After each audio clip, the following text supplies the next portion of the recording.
exactly. Like, I'm going to take a chance. Like, maybe he'll probably claim my video, but I don't think he'll copyright strike it. So I'm just going to let it play.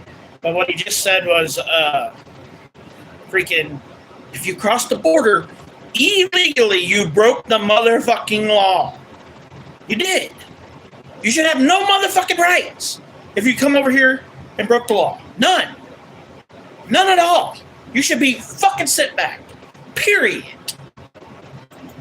Due process, and you should not be able to anchor a baby here.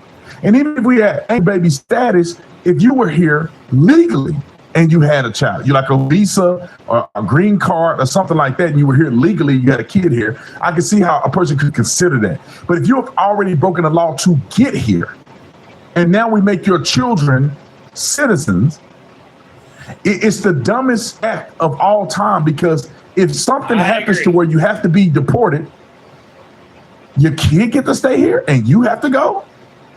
That never made sense whatsoever. And Republicans and Democrats alike have been dropping the ball on the subject for whatever reason. People often say that Republicans... I agree. Like, I'm a straight up Republican, but I agree 100%. Both sides dropped the ball on that bullshit. Both sides. Thank God on the mega Republicans, not just the Republicans. Things are about to fucking change. Republicans wanted cheap labor, and Democrats obviously want the votes. Both people are abusing these innocent people, most of them who are innocent, who come over here just looking for a better opportunity because they were lied to.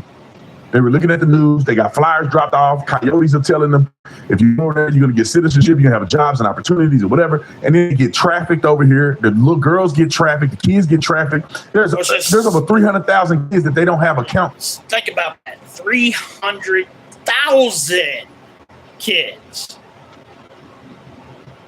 Like, the biggest town around me, which is a whole town, is like Cuba. And I think it's got like 3,000 people. And it's a pretty good-sized town with quite a bit of people in it.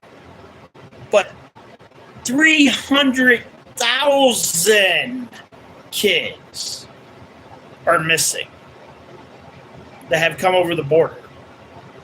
300,000.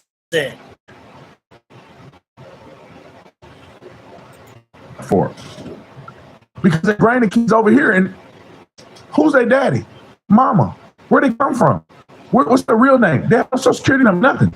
Then they get over in the country, and the crazy people, the sickos, they take those kids and do all kind of stuff with them.